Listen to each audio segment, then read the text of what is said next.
देंखोनि सासे मुंदांखा मेथाइ खनगिरि।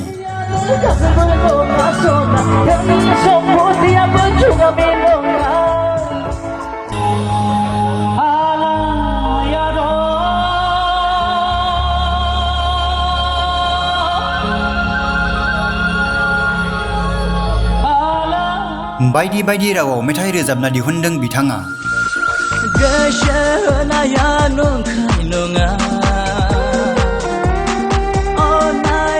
गोदान मेथाइ, बैसागु मेथाइ आरो बायदि बायदि रावाव बायदि मेथाइ रोजाबनानै रायजोफोरखौ गोजोनग्लाय होनो हादों बिथाङा।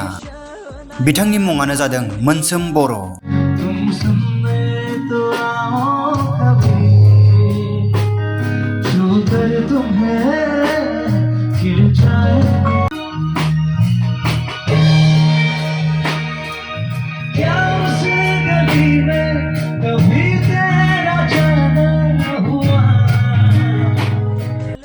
गासै बड'लेण्ड बिखानि मिलौदो मेथाइ खननानै गावखौनो सासे राफोद मेथाइ खनगिरि महरै सिनायथि होनो हानाय सासे जौमोन मेथाइ खनगिरि। बिथांनि मुङानो जादों मोनसोम बर'।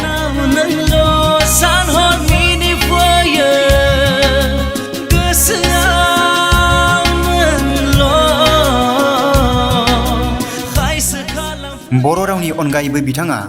हिन्दी, एसामिस, बागानिया, नेपाली, बांला, राभा, भोजपुरी रावाव मेथाइ खनलांनो हमो आरो बायदि बायदि रावाव मेथाइ खननानै हाजार हाजार सुबुंनि गोसोखौ गोजोनग्लाय होनो हादों बिथाङा।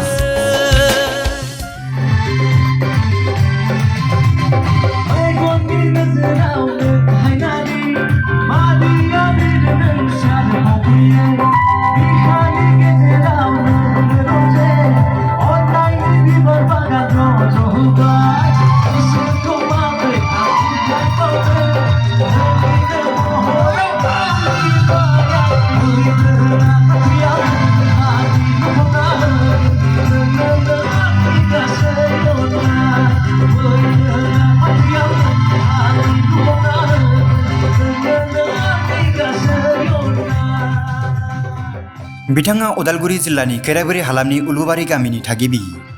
बिथाङा थाखो 6निफ्रायनो सारे-गा-मा-पा सोलोंनानै मेथाइ खननायनि मुलुगाव आगान होजेनदोंमोन। रांखान्थि बिथिङाव लोरबां नखराव जोनोम मोननाय मोनसोम बर'आ लासै लासै जौसाङाव मेथाइ खननो जुरिजेनदोंमोन। दुलाराय बर' फरायसा आफादजों खुंजानाय 2012 मायथाइयाव गोदान मेथाइ बादायलायनायाव उदालगुरि जिल्ला आरो मिरु आफादाव सेथि बान्था मोननोबो हादोंमोन।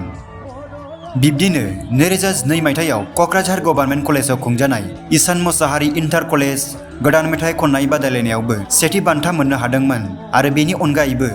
2015 मायथाइयाव आब्बा बिसाजों खुंजानाय भइस अफ बड'स मेथाइ खननाय बादायलायनायाव उइनार जानो हादोंमोन।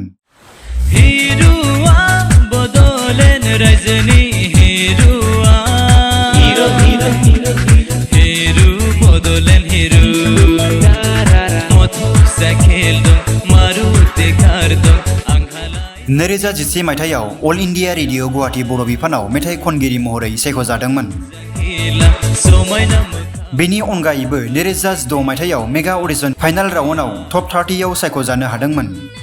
2010 मायथाइयाव भइस अफ सेभेन सिस्टार्स मेथाइ खननाय बादायलायनायाव सेकेन्ड राउन्ड अडिशनसिम सौहैनो हादोंमोन। 2015 मायथाइयाव गुवाहाटीआव इन्डियान आइडल अडिशन आरो सारे-गा-मा-पा 2016 कलकाता अडिशनाव बाहागो लाहैदोंमोन। चिकन चिकन देख दिलो रे हवा में हेराय गेलो रे। खुलुमबाय। नैबे समाव बड'सा नायगिरि साफ्रोमनिसिमबो खाथि फोरबोनि गाहाम हामलायनायखौ नैबे समाव जों जासिहरनाय जाबाय। नैबे समाव दङ आं मोनसे हाबाफारि लानानै, जाय हाबाफारिनि मुङानो जाहैबाय सिनायथि। आरो बे सिनायथि हाबाफारियावनो आंजों लोगोसे दङ उदालगुरि जिल्लानि सिङाव थानाय खैराबारि हालामनि मुंदांखा बर' मेथाइ रोजाबगिरि, बेजों लोगोसे गुबुन गुबुन रावनि मेथाइ रोजाबगिरि बिथां मोनसोम बर'। आरो बे मोनसोम बर'जोंनो जों नैबे समाव दान्दिसे मोगा-मोगि आयदायाव लानानै फैदों। फै जों बिथांनिफ्राय माखासे बाथ्राफोरखौ मिथिनो नाजानि। नोंथांखौ बरायग्रोनाय जाबाय जोंनि नैबे बड'सा चेनेलाव। आच्चा जोंथ' मिथिखायो नोंथांखौ खैराबारि बा उदालगुरिनि होननानै, नाथाय किसुमान नायगिरिफ्रा जोंनि नायगिरिफ्रा नोंथांखौ मिथिया। बिनि थाखाय नोंथांनि आबुं सिनायथिखौ बे समाव होनो हागोन नामा? औ नंगौ। गिबियावनो बड'सा निउस चेनेलसिम आंनि गोसो गोरबोनिफ्राय बरायनाय जासिबाय आंखौ मोगा मोगि लाफैनायनि थाखाय। एक्सुवेलि आङो उदालगुरि डिस्ट्रिक्ट खैराबारि हालामनि। आंनि मुङा मोनसोम बर'। आच्चा नोंथाङा जिहेथु जों नोंथांखौ मेथाइ खनगिरि होननानै मिथियो, नोंथांनि जिथु सोलोंथाइ लानाय बेयो बबे समनिफ्राय जागायजेननाय आरो मेथाइ जिथु खनजेननाय सम बेखौ जोंनो एसे खिन्थानो हागोन नामा? औ, आं जेब्ला मेथाइ सोलोंनाय होनोब्लाथ' फर्मेलि आङो 2007निफ्राय आं माने मेथाइ सोलोंजेनदोंमोन फर्मेलि जिथु खैराबारि मिउजिक कलेजाव। ओमफ्राय दासिम मुनियावनो जासिगोन बेखिनि थाखायल' बुंबा जागोन ना? सोलोंथाइ बा मिउजिकनि जिथु नोंथाङा कर्सफोर खालामनाय बेनि सोमोन्दै एसे। औ, एक्सुवेलि आङो जेनेरेल आंनि इडुकेसन होनना बुङोब्ला खैराबारि कलेजनिफ्राय आङो डिग्रिखौ लादों। बेनिफ्राय मिउजिक लाइननि जिथु इडुकेसन होनना बुङोब्ला खैराबारि मिउजिक कलेजनिफ्राय बिसारत कमप्लिट खालामदों आङो 2011आव 2007 to 11। आच्चा नोंथांखौ सोरबाफोर बेबायदि मेथाइ खननायनि थाखाय सोरबाफोर इन्सपायार खालामबायदोंमोन? औ, थारैनो आंनि जिउआव मेथाइ खननाया जाखांफैदों होनोब्ला थुलुंगा महरै इन्सपायार हिसाबै माने आंनि असे आमायानो, आंनि आइनि बिफं उन्दै आमाइ, बिथांनि मुङानो जाबाय मिस्टार निजर बर'। बिथाङा बाक्सा डिस्ट्रिक्टनि। नोंथांनि गिबिथार जिथु स्टेज प्रग्राम खालामनाय बेबायदि हाबाफारिनि सोमोन्दै माबायदियै बै स्टेज प्रग्राम खालामनाय हाबाफारिया नोंथांनिया माबायदि बारलांनाय बेखौ एसे। औ, आं जेब्ला गिबि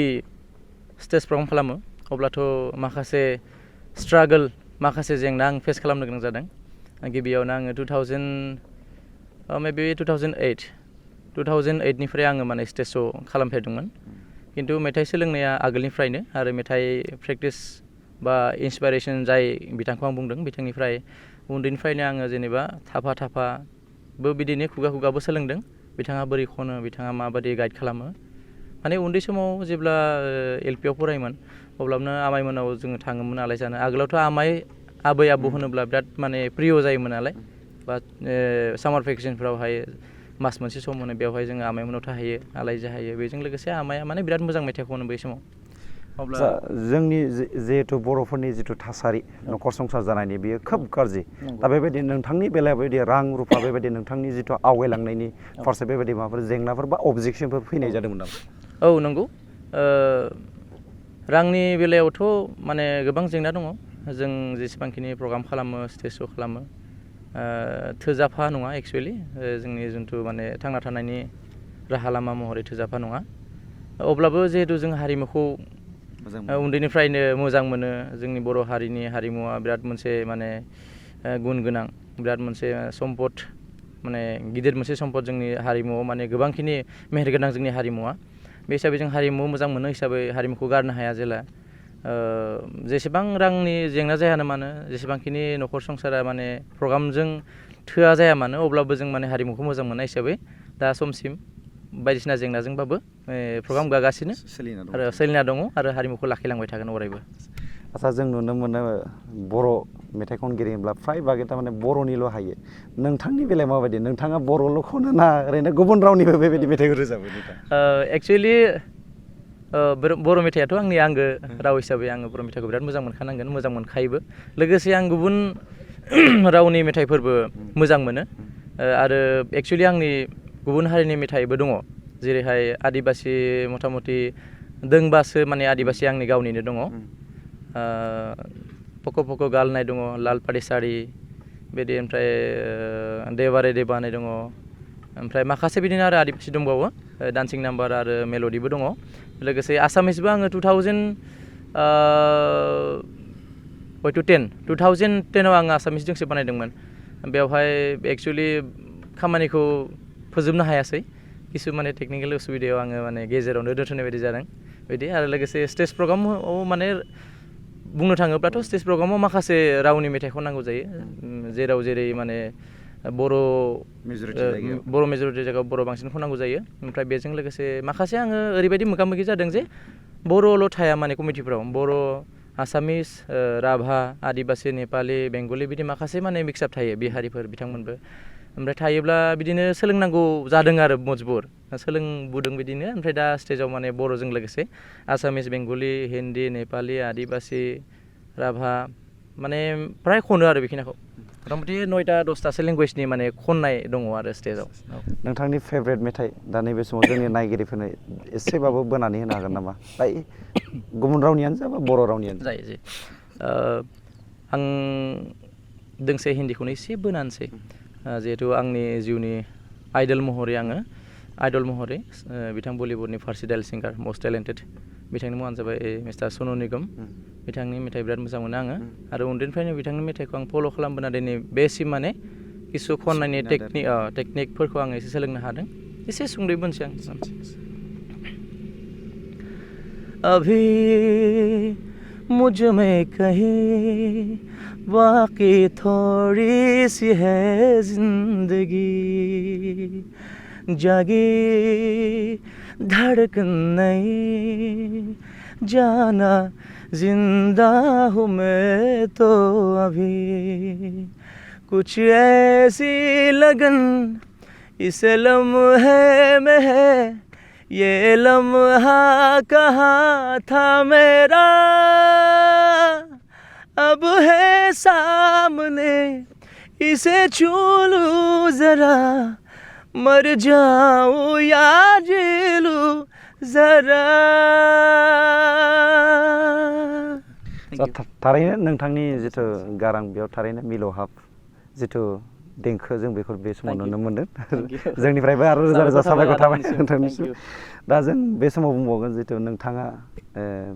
बड'लेण्डनि अनगायै आरो बेबायदि गुबुन गुबुन थावनिफोरावबो बेबायदि स्टेज प्रग्राम बा सोरनिबा हांख्रायनायाव बेबायदि मेथाइफोर रोजाबनाय जादोंमोन नामा आरो बहाबाफोर जुदि बादायलायनायफ्राव नोंथाङा बेबायदि जिथु पार्टिसिपेटफोर खालामनाय बे बेलायाव मा नंगौ ओरैनो फार्स्ट टाइम आं बर'निखौ बुंग्रोनोसै बर'नि जिथु सिंगिं कम्पिटिसन होनना बुङोब्लाथ' माखासे उइनार जानाय सार्टिफिकेट माखासे आंनि दङ फार्स्ट मोनबोनाय आरो उइनार जानाय जेरैहाय 2011आव उदालगुरि डिस्ट्रिक्ट बर' फरायसा आफाद बिथांमोननि बानजायनायाव देंखो मोसानाय बे एक्सुवेलि माने सिंगेलनिमोन आरो मडार्न बा मडार्न फक बा फक ओमफ्राय मडार्न मेथाइआव आङो उइनार जानो हादोंमोन उदालगुरि डिस्ट्रिक्टनि जा माने सिंगिं कम्पिटिसनाव ओमफ्राय नेक्स्ट सेन्ट्रेल महरै ओजोंहाय धेमाजियाव लादोंमोन अब्ला सेन्ट्रेलावबो आङो उइनार जाना फैनो हादों ओमफ्रायथ' आरो माखासे दंबावो बुंनांगौबा बुंनोसै सम थैयोब्ला ओमफ्राय 2015आव भइस अफ बड' बै समाव आबा होनोमोन अल बड' आर्टिस्ट एस'सियेसन होननाय दा बायदिनो फैयै फैयै माने बिसा जाबाय बर' सिनि आर्टिस्ट एस'सियेसन दा आबानि बानजायाव बिथांमोननि बानजायनायाव 2015आव आङो भइस अफ बड' उइनार जानो हादोंमोन बे समावहाय बिथां मेथाइ खनगिरि मोजां मेथाइ खनगिरि आरो मस्ट टेलेन्टेड फुकन बर' बिथाङाबो दङमोन आरो सिमलानि गुलशन गयारि होननाय जों लोगोसे दंलायोमोन बेवहाय आं उइनार जानो हादोंमोन आरो ओमफ्राय आरो 2011आव भइस अफ नर्थ इस्ट माने भइस अफ सेभेन सिस्टार्स बेवहायबो आङो सेकेन्ड राउन्डसिम थांनो हादोंमोन सेकेन्ड राउन्डआव आङो एसे माने खननाया टेकनिकेलि उसुबिदा जाबाय आं खबर मोननाया बहुत लेट जादों जाय खालि माने अडिसन सेकेन्ड राउन्डनिमोन बे खालिसो आङो हरखाबनो खबर मोननानै थांनो गोनां जादों ओमफ्राय जायगानिफ्राय गुवाहाटिसिम थांनायावनो मेंखाजोब्बाय बेयाव माने जेबो गारि घरा गावनि गैखायामोन ट्रेकारजों थांनाय माने मेंङोमोन अबस्था गैया माने बिदिनो सेकेन्ड राउन्डआव हारिबाय आरो ओमफ्राय 2016आव अब्ला आङो कलकातायाव दंहैयोमोन बोसोरनै आं कलकातायाव दंहैयोमन मेजिकेल भइस अफ इन्डिया होननाय शिबराज एन्टारटेनमेन्ट बेवहाय आं मेगा अडिसन फाइनाल राउन्डसिम मोनहैनो हादोंमोन फार्स्टआवनो अनलाइन अडिसन बेवहाय सेलेक्सन जाबाय ओमफ्राय मेगा अडिसनाव first round and second round थायो ओमफ्राय फार्स्ट राउन्डआवथ' अलरेडि सेलेक्ट जाखाबायानो कंग्रेचुलेसन लेटार प्लास माने सार्टिफिकेट दं आंनिया माखासे मेगा राउन्डनि फाइनाल राउन्डआव आङो माने सेलेक्सन मोनदोंमोन टप 50नि गेजेराव जों माने टटेल टप 50 जन सेलेक्ट जानांगौमोन खिन्थु टप 50 जन मानसियानो जायासै लास्टआव थाङै थाङै माने बै फार्स्ट राउन्डआव सेलेक्ट जाबोनायफ्रा खम जाबोबाय आरो जाबोनानै टप 50 थ' आगोलाव लाखिदों बिथांमोना टप 50 माने एसे बारा लाखिदों फार्स्ट राउन्डआव ओमफ्राय सेकेन्डआव माने टप 50 जों लाखिनो गोनांमोन खिन्थु बे समाव मा जाबाय 50 जोन सेलेक्ट जायासै जों 30 जोनल' जादों आरो जों दा टप 50 नि अब्लाबो जोंहा मेडेल मोनसे दङ ओमफ्राय सार्टिफिकेट गांसे हरनाय जादों आरो बिथांमोना ओमफ्राय बाखिथ' कलेज लाइफनि माखासे बिदि बोसोरफ्रोमबो कलेज उइकफोरावहाय बिदि उइनार जाबोनाय माखासे सार्टिफिकेट दङ बिदि ओमफ्राय नेसनेल लेभेलनि होनना बुङोब्ला बेनो जुन्थु मेजिकेल भइस अफ इन्डियानि बाथ्राखौ आं बुंबाय ओमफ्राय सारेगामापा 2016 आवनो आं कलकातायाव थानाय समाव होदोंमोन अडिशन अब्लाबो आं फार मोनस्लाबहायासै मानो होनब्ला कलकाताया एसे आलादा मिउजिक होनना बुङोब्ला कलकाताया बहुत स्मार्ट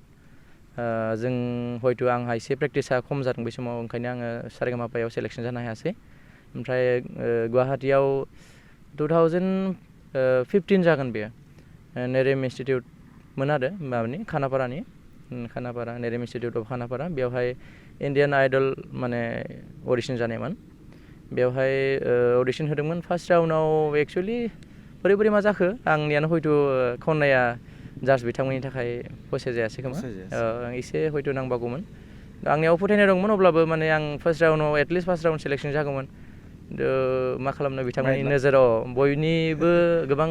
आलदा जास्ट बिथांमोननि आलदा मोनसे लुबैनाय पसन थायो बे हिसाबै बै समाव आं हागवासै अब्लाबो उनाव नाजानोसै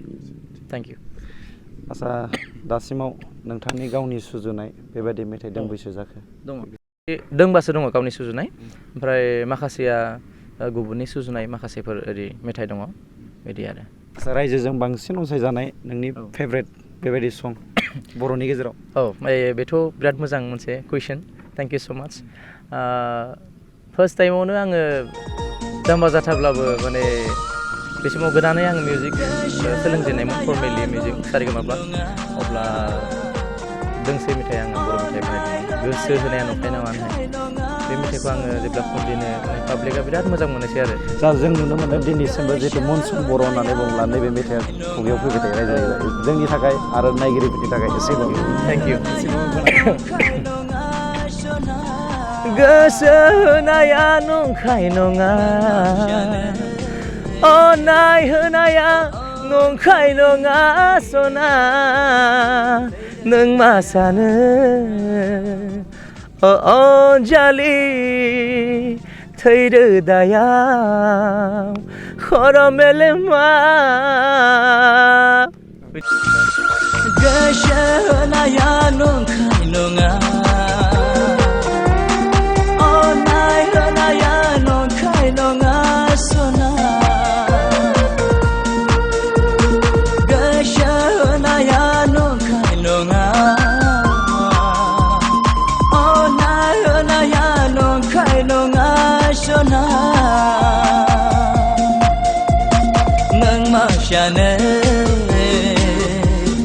अनजालि थै रोदायाव खर' मेलेमा बे जोनोमा थैनाय थांनाया गोसो होनाया नंखाय नङा अननाय होनाया नंखाय नङा सना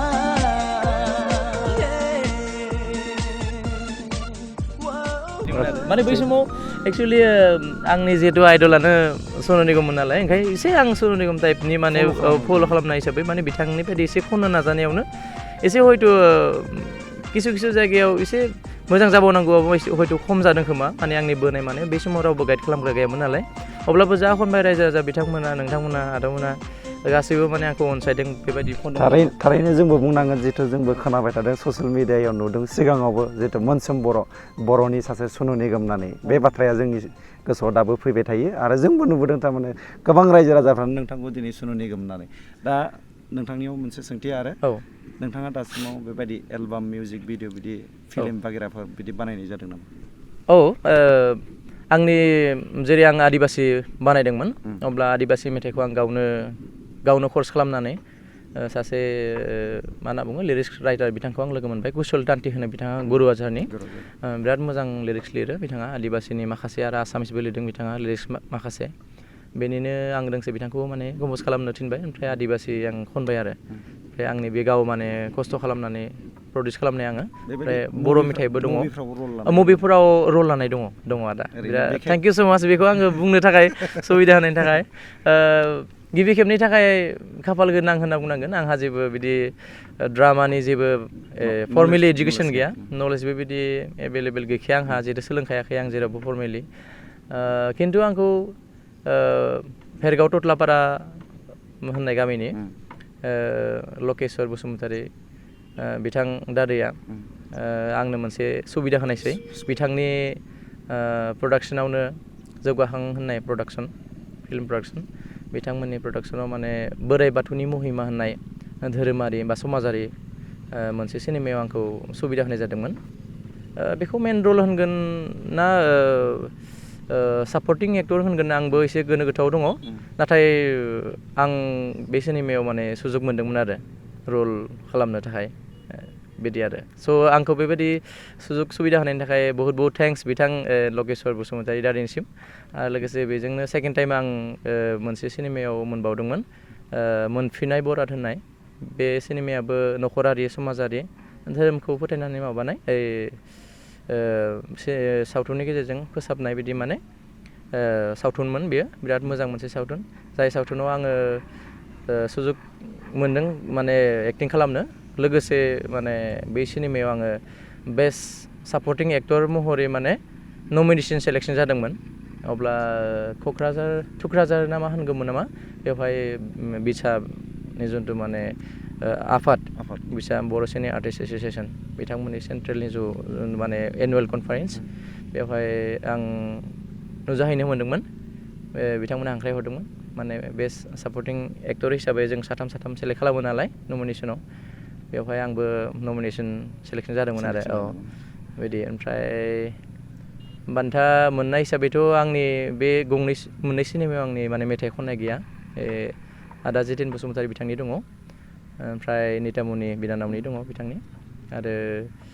नाथाय आंहा बिराद खाफाल गोनां आं बेवहाय जुदिअ आङो बे माने नमिनेसन सेलेक्ट जादोंब्लाबो आं उइनार जानो हायासै सासे गुबुन मोननायसै उदालगुरिनिफ्राय ओमफ्राय फाग्लि सिनेमायाव दोंसे आं खनदोंमोन बै समनिनो आरो बै समनि एवार्डनिनो लोगोसे माने बेस्ट सिंगार हिसाबैबो नमिनेसन आं सेलेक्ट जादोंमोन बे समावनो गुवाहाटीनि प्रडाक्सन जिबि प्रडाक्सन होनना बुङो गणेश बर' गुवाहाटीनि गणेश बर' आदानि माने मोनसे प्रडाक्सन दङब्ला बिथाङा आंनो दोंसे मेथाइ खननो सुबिदा होदोंमोन गोसोआ गोसोखौ मोननो फाग्लि होननाय दोंसे माने दंमोन आरो नितामुनि बिनानावखौ लोगोसे लाफानानै मेथाइखौ खनदोंमोन बेवहाय आङो बेस्ट मेल सिंगार हिसाबै बान्था मोननो हादोंमोन आरो दा आंखौ बेबादि सावथुनाव सुबिदा होनायनि थाखाय आं गणेश बर' आदानिसिम आंनि गोसो गोरबोनिफ्राय रोजा रोजा साबायखर बावहरो आंखौ बेयाव सुजुग होनायनि थाखायनो आङो जेराव दिनै माने फाइनालि बेस्ट मेल सिंगार हिसाबै माने एवार्ड मोननो हाबाय थेंक इउ सार दासिमाव फैबाय थानाय जिथु गोबां हाबाफारिफोर दङ दा दुर्गा फुजा फैगासिनो मागो दमासि फैदों आरो बेनि उनाव बैसागु ख्रिस्टमास बेबायदिनो गोबां फैगासिनो दं बेफोरनि थाखाय दासिमाव नोंथाङा माबायदि प्रिपारेसन जागोन नंगौ आरो फैबाय थानाय दुर्गा फुजा आरो लोगोसे लक्ष्मी बा माइनाव फुजा बेनि थाखाय अलरेडि जोंहा प्रेक्टिस सोलिगासिनो रिहार्सेल माने जायगा सोलिगासिनो जोंहा बेवहाय गोबां ओरै माखासे हारिनि मिक्सआप दङ माखासे जोङो बर'जों लोगोसे आसामिस आदिबासि राभा बेंगलि नेपालि हिन्दी जा हायो जों माने कालेक्सन लादों पुरा जबरदस्त माने सोलिगासिनो आरो प्रेक्टिस सोलिगासिनो मोजाङैनो दासिमाव आच्चा स्पेसियेलि जों खोनायो मेथाइ खनगिरिया मेथाइखौ गाव खनोबाल' जाया बेनि आन्दोआव थायो जोंहा मिउजिशियानफोर बिथांमोननि मिउजिकनि जिथु मिलौदो देंखो ओंखारनाय बेजोंसो आरो बै मेथाइ खनगिरिनि जिथु मेथाइआ बियो रियेल जायो नोंथांखौ बेबायदि फुलि सापर्ट होग्रा बेबायदि बेन्डनि मोनसे मुंफोर लागोन नामा नोंथां नंगौ एक्सुवेलि बेबायदि बुङोब्ला मोनसेल' मिउजिशियान ग्रुपनि बुङोब्ला मिउजिशियान बेन्डनि बाथ्रा बुङोब्ला आंहा गोरोन्थि जागोन गिबियावनो आङो भेरगावआव फार्स्ट आं मोनसे मिउजिशियान ग्रुपजों खामानि मावदोंमोन मेथाइ खनजेनदोंमोन बेवहाय दंमोन उजित राभा होननाय सासे आदा राभा सासे बिराद मोजां दामो बिथाङा ओमफ्राय आरो नितिश तालुकदार होननाय बापुकन होननाय दिपेन बर' होननाय बिथांमोना भेरगाव एरियानि भेरगाव ओनसोलनि बै समाव आं बिथांमोनखौ धन्यबाद होनांगोन माने आंनि जिउआव माखासे बिदि माने मिउजिशियान बेन्ड टीम मोनबोदों मिउजिशियान ग्रुप गासै जाय बिथांमोनखौ गासैखौबो लोगो मोनबोदों बिथांमोना गासिबो ग्रुपआनो आंखौ सापर्ट खालामबोदों आरो स' आं गासै टीमखौनो धन्यबाद होयो बेनि उनाव आङो नेक्स्ट माने लहर मेल'डि बेन्ड होननाय मोनसे टंलायाव जोङो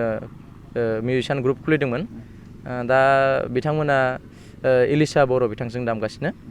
बिथांमोना आंजों माबानिफ्राय दामदों 2010निफ्राय 2015सिम आं दामदोंमोन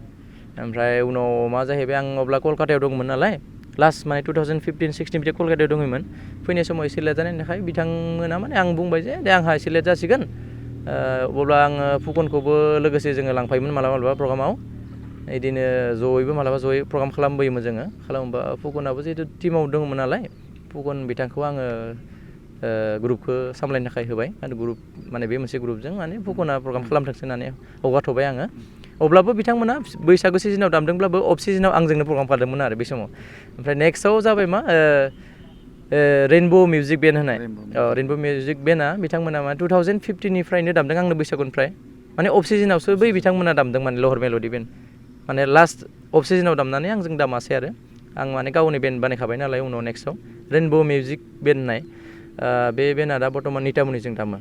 आंजों बिथांमोना 2015निफ्राय 2017सिम आंजों दामदों ओमफ्राय आरो बिथांमोनखौ आं दोनथ'लायबाय नितामुनियाबो मोनसे गावनि मोनसे ग्लेमार जाबाय नालाय बिथाङाबो माखासे मेथाइफोर ओंखारबाय बिथाङा मोजां मेथाइ खनगिरि जिहेथु आंनो नितामुनिखौ माखासे प्रग्राम जागायजेननायनिफ्राय आङो लांफादोंमोन लोगोसे बे हिसाबै आङो नितामुनि बिथांनो आं हगारना होबाय ग्रुपखौ हगारनानै नेक्स्ट मोनसे आं ग्रुप खुलिबाय मा बे जाबाय 7 स्टार मिउजिक बेन्ड होननाय मोनसे खुलिबाय दा बर्थमानाव बे गैया बेबो गैलालाय माने आं बोसोरसे बैसागु गाबाय बैसागु बोसोरसे गानायनि सिगांसिम माने बोसोरथाम बिथांमोना दामदोंमोन ओमफ्राय दा नै गोदान जिथु टीम मिउजिक बेन्ड बिथांमोना सरगम मिउजिक माने ग्रुप आरो सरगम मिउजिक बेन्ड बर्थमान बोसोरनै कमप्लिट जासिगोन आरो बिथांमोनजों दा दामगासिनो खनगासिनो जों बुंनो थाङोब्ला आं गासै मिउजिशियान बिथांमोनजों गासैबो ग्रुपजोंनो आङो माने अनसायजानो मोन्दों सापर्ट मोन्दों हेल्प मोन्दों रिसेन्टलि नोंथांनि बेबायदि केसेट अडिअ' एलबामफोर बा मिउजिक भिडिअ' एलबामफोर बेबायदि ओंखारनो थांगासिनो दं नामा माबाफोर प्लानिंफोर खालामनाय जादों उननि थाखाय औ नंगौ बे बाथ्राया सैथो दोंसे आंनि गावनिनो मा होनगोन फक मेथाइ आरो मेथाइखौ सुजुदों खुगा मेथाइ आं बैसागु देमसि होनना बुंगोन मेथाइखौ सुजुदों सोमखोर बर' होननाय बिथाङा अलरेडि मेथाइ खनगिरिखा बिथाङा रौतानि बिराद मोजां सासे टिचारबो मोजां सासे माने जेनेरेल इडुकेसन क्वालिफाइडबो ओमफ्राय आरो प्लास माने बिथाङा बिराद मोजां सासे मेथाइ खनगिरि आरो लिरिक्स कम्प'जार होनना बुङोब्लाथ' जोंनि अल बिटिआरावनो बिथांखौ सिनायो दा गोदानै बिराद माने बिथाङानो एक नाम्बार जाना दङ लिरिक्सनि बेलायाव बिराद माने सुइट बिथांनि गाराङा सोमखोर बर' होनो बिथां फंबायनि मुंखौ बिथांनि सुजुनाय आं माने दा मेथाइ दोंनैसो आङो बिथांनि माने खनना दोनखाबाय अलरेडि दा बे आंनि एलबाम महरै हयथ' बेखिनिया दुर्गा फुजा लोखि फुजा मागो फोरबो बेखिनिया बायथोंसै बायनानै बैसागुनि सिगां सिगां माने आं भिडिअनि हाबाफारिखौ आं लागोन आरो भिडिअजों अडिअजों खनसे लाखिना हगारगोन आरो आच्चा जों नुबावदों जिहेथु जों दिनै नुदों साफ्रोमबो मेथाइ खनगिरिफोरानो दिनै आबसुजों खुंजानाय देंखो से नै थामनि बाथ्राखौ रायखाङो बे बाथ्राया बेसेबां सैथो थारैनो आबसुनिफ्रायनो दिनै बेबायदि देंखो से नै थामनिफ्रायनो दिनै साफ्रोमबो बर' मेथाइ खनगिरिफ्रा फैदों होननानै नोंथाङा सानो नामा औ नंगौ बेथ' सैथो बाथ्रा आगोलनि गोजाम मेथाइ खनगिरि बिथांमोननि बाथ्राया एसे आलादा बै समाव एसे जोंहा बेबायदि माने सिंगिं कम्पिटिसननि माने कम्पिटिसन खालामनायनि बा सिंगिं कम्पिटिसन मोनसे पाब्लिकनि प्लेटफर्म होनायनि माबायानो गैया परिबेसानो गैयामोन जेराव हारिखौ दैदेननो थाखाय हारिखौ रैखा खालामनो थाखायनो बेस्थ'आवनो बयबो माने बेफोरबायदिनि खोथाखौनो साननो हायामोन नाथायबा दा आथिखालनि जुगाव बिराद मोजां मोनसे अपरचुनिटि बेखौ बर' फरायसा आफादा बिराद मोजां मोनसे समनिफ्राय जेब्ला आं मेथाइखौनो खनाखैमोन जास्ट माने इन्सपायार महरै आं सोरनिबा इन्सपायार महरै जाय एसे आगोलाव बुंखाबाय आङो बिथांमोननि इन्सपायारनि महरै आं माने मेथाइ बिदि प्रेक्टिस खालामबाय थायोमोन मायोमोन फकासाव फैयाखैमोन आङो फिल्डआव ओंखाराखैमोन अब्लानिफ्रायनो माने बर' फरायसा आफादा बिथांमोना माने देंखो मोसानायखौ कम्पिटिसनखौ सिंगिं कम्पिटिसनखौ माने बिथांमोना प्लेटफर्म होबोदों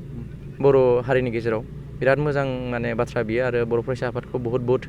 साबायखर होयो लोगोसे बेजोंनो लोगोसे बर' सिनि आर्टिस्ट एस'सियेसन बिथांमोनाबो बिराद मोजां मोनसे माने इनिशियेटिभ लाबोदों सिंगिं कम्पिटिसनखौ बिथांमोना माने एनुवेल कनफारेन्सआव लाबोदों बेबो बिराद मोजां मोनसे माने जाय कम्पिटिसना माने भइस अफ बड' दा बर' फरायसा आफाद आरो लोगोसे बिसा बिथांमोना माने बिराद मोजां मोनसे इनिशियेटिभ लाबोदों बेयो थार बाथ्रा बेजों लोगोसे जोंनि माखासे गोदान लाइमोनफ्रा लोगोसे आंबो मेथाइ खननायाव गावनि मुंखौ गायसननो हादों गावनि थांना थानाय राहा लामाखौ 100% फुलफिल नङाब्लाबो जथेस्थ'खिनि माने हेल्प जादों गावनि लाइफ दानायाव गावनि सोलिनायाव थैनाय थांनायाव न'खरखौ सामलायनायाव बे हिसाबै बिथांमोननिसिम आंनि गोसो गोरबोनिफ्राय रोजा रोजा साबायखर जासिग्रोयो थेंक इउ आच्चा जों नुनो मोनो मोनफ्रोमबो जुगानो दिनै बादायलायनायनि जुग जाबाय मोनफ्रोमबो खामानियाव नोंथांमोननि मेथाइ खनगिरिफोरनि गेजेरावबो बेबायदि बादायलायनाय कम्पिटिसना जायो नामा मालाबा एखनबा आंनि गोसोआव जायो मालाबा बे गोसोआव माने जाखांफैयो मालाबा ओरै आं रायज्लायबायबो आगोलनि जोंदि आंनि दामग्रा देग्रा बिथांमोन मेबि आं 2014 सोनिफ्रायनो आङो 13-14 सोनिफ्रायनो माने सावरायदों मिउजिशियान बिथांमोनजों आरो जे जों जेसेबांखिनि दा नितामुनियानो जा सोरबा मोनसे बर'आनो जा फुकन बर' बिथाङानो जा माखासे जोङो दाथ' माने एखे लेभेलखौनो होनना बुंनांगोन रावबो खम बेसि बिदि गैलाया बयखौबो रायजो राजा बिथांमोना मोजां मोनो जिहेथु आरो माखासे दङ आरो बिटु बिथांमोनबो दङ बिटु नार्जारि बिथांमोन बिराद मोजां मेथाइ खनगिरि गिताश्री दङ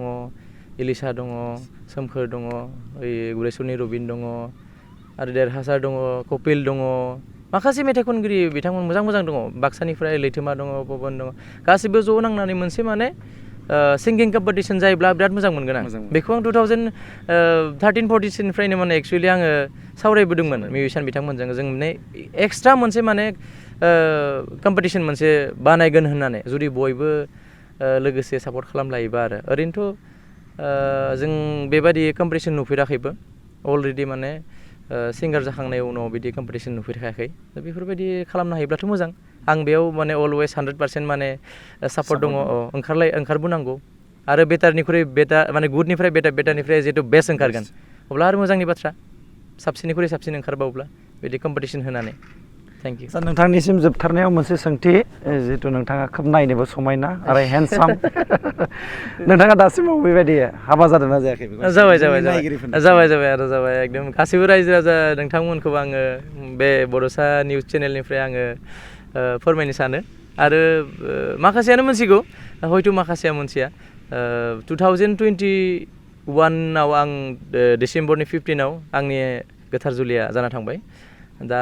आङो रिसेन्टलि आं गथ' सासेबो मोनबाय मास मोनसे जाबाय बेबि बय मोनदों इसोरनि अननायाव आं बेखिनिखौ दिनै माने जिहेतु जन्म आरो बिबाह जन्मनि उनाव बिबाह होननाय मोनसे फैयो ओमफ्रायसो मृत्यु फैयो बे जन्म आरो बिबाहआ इसोरनि अननायाव आइ आफानि अननायाव ओमफ्राय बिहाव बिखुनजोनि अननायाव बेसिम माने सफैनो हाबाय स'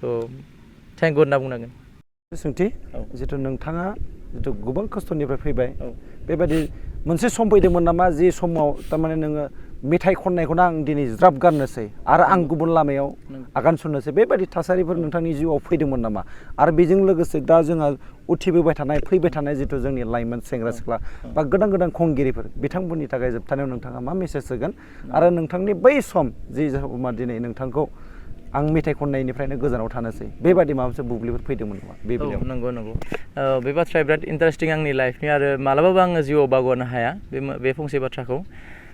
जेब्ला आङो फर्मेलि सारिगामा सोलोंनो थांदोंमोन आं जेब्ला फर्मेलि आं मिउजिक सोलोंनो माने एडमिसन लानो नागिरदोंमोन आङो जेब्ला मिउजिक कलेजाव अब्लानो आं ओरैबायदि मोनसे कन्डिसन जे आंनो 100 थाखा फैसा माने एडमिसननि थाखाय 100 थाखा फैसाखौनो आंनो होनो न'खरनिफ्राय हायामोन गोब्राबमोन ओरैबायदि गोब्राब माने आदा बर्तमान थानाय आदा गिदिर प्रानेश्वर बर' बिथाङा माने आदाया माने बायजोआव थायोमोन अब्ला थायोमोनब्ला 3000 माने खेतिनि सम आरो खेति आबादनि सम बै समाव बिथाङा माने 3000 थाखा हरदोंमोन मेबि 3000 आं बांद्राय एक्जेक्टलि गोसोआव गैया 3000 हरदों खोमा बै समाव 3000आनो बहुत बै समाव बिघायाव ट्रेक्टर बाराबो नंखायामोन ट्रेक्टरनि भाराया ओमफ्राय बे फैसानिखौनो आं माने नुनानै जे फैसा हरनायखौ नुनानै आइनिफ्राय बिबाय जे आंनो मिउजिक कलेजाव आङो सारेगामा बा सोलोंनो थाखाय सारेगामा सोलोंनो थाखाय आंनो फैसा एसे नांगौ एडमिसन लानो थाखाय खाथियावनो खैराबारि मिउजिक कलेज होनना बुङो अब्ला माने फैसा होनो हाया आंनो दा होनो हायाब्ला मा जाबाय आंनो नांथारगौ आं जिहेतु माने मेथाइ सोलोंनो गोसोथार आं आसांखायानो बेनो आंनि एकदम जिउनि थांखि मेथाइ खननायानो बेखौनो आङो सेलेक्ट खालामना लाबाय आंनि जिउनि थांखि महरै ओमफ्राय मा खालामनो उपाय गैया आइया होनो हाया जाहैबाय जिहेतु फैसाया क्राइसिस जाना दंखायो 3000ल' 3000जोंनो हालेवनांगोन माइ गायग्राफोरनो फैसा होनांगोन माखासे हाजिराफोर थायो आरो न'खरबो सालायनांगोन ओमफ्राय मा जाहैबाय आंथ' होआ होनना बुंनाय लोगो लोगो मोनसे दुखु जाबाय आबेगे जाबाय बे समाव उन्दै बैसो बुजिस्लाबा माने रुम सिङाव आङो दङमोन गाबनानै रुम सिङाव थांनानै माने जिथु फिसा मिररखौ मा खालामबाय आङो आयनाखौ एकदम न'नि खनायाव खुन्थायाव माने खुबैनानै सेफायगारदों आरो जा सेफायबाय माने आइया होजोबबाय होननानै सोंबाय मानो बिदि खालामदों मादों होदों होननानै ओमफ्राय अनबाय आरो आइया अनफिननानै आंनो 500 थाखा बे समाव होनायसै 500 थाखाया बहुत गिदिर बे समाव औ बे समाव 2007नि बाथ्रा ओमफ्राय 500 थाखा होबाय आं एडमिसन किबाके लाबाय बे समाव 100 थाखाल'मोन एडमिसन फिसा मान्थलिया 25 रुपिसमोन बेखौनो किबाके मा खालामनानै आङो माने बोसोरसेनि थाखाय किबाके मेनेज खालामबाय आरो खालामनानै बिदि सारेगामा लाबोबाय दिनै बिसारत कमप्लिट जाबाय बिदि आरो स' आं आइखौ आंनि गोसो गोरबोनिफ्राय जोबोर स्पेसियलि आङो साबायखर जासिहरो आंनि असे आइनिसिम बै समाव आइया आंनो 500 थाखाखौ अननानै बुजिनानै जुदि होमारामोनब्ला दिनै आं हयथ' मोनसे बर' महरै सिंगार जानो हानाय नङामोन आरो रायजो राजा बिथांमोननि अनसायनाय मोननो हानाय नङामोन रावबो सिनाय मोननाय नङामोन फैबाय थानाय लाइमोनफोरनि थाखाय औ थारैनो फैबाय थानाय लाइमोन बिथांमोननि थाखाय आं फंसेल' बाथ्रा बुंगोन जोङो एक्सुवेलि ओरैनो मेथाइ समखौ हगारनो नाङा जुदि सिंगार जानोब्ला ओरैनो जानला मोनला बेरायग्लुंनो नाङा जौ सेरेबखौ जानला मोनला लोंनो नाङा दानिफ्रायनो गय सिगारेट लोंनायखौ गारखानांगौ हायोब्ला ओमफ्राय माने मेथाइ खननो सिंगार जानोब्ला ओरैनो इनफर्मेलि एक्सुवेलि अडिअ' मेथाइ बानायनानै सिंगार जानोखौ लुबैनो नाङा जोङो माने फर्मेलि एजुकेसन लानांगौ गावबा गाव जायगायाव गावबा गाव मिउजिक कलेज दंखायो मिउजिक स्कुल दङ बेफोरावहाय फर्मेलि कर्स खालामनांगौ आरो साबायखर थाबाय नोंथांनिसिम दिनै नोंथाङा गावनि बेसेन गोसा समखौ गारनानैबाबो जोंनि गेजेराव दसे सम जोंनि थाखाय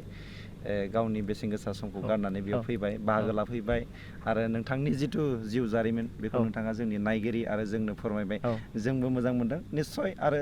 नोंथाङा फैबाय थानाय समाव जोंनिफ्राय मोनसे आर'ज खालामनाय थाबाय नोंथांनि जि हाबाफारि आरो नोंथांनि जि थांखि बेयाव जाफुंसारनायखौ जोंबो मिजिंथिबाय आंनि गोसो गोरबोनिफ्रायबो बड'सा निउस नि साफ्रोमबो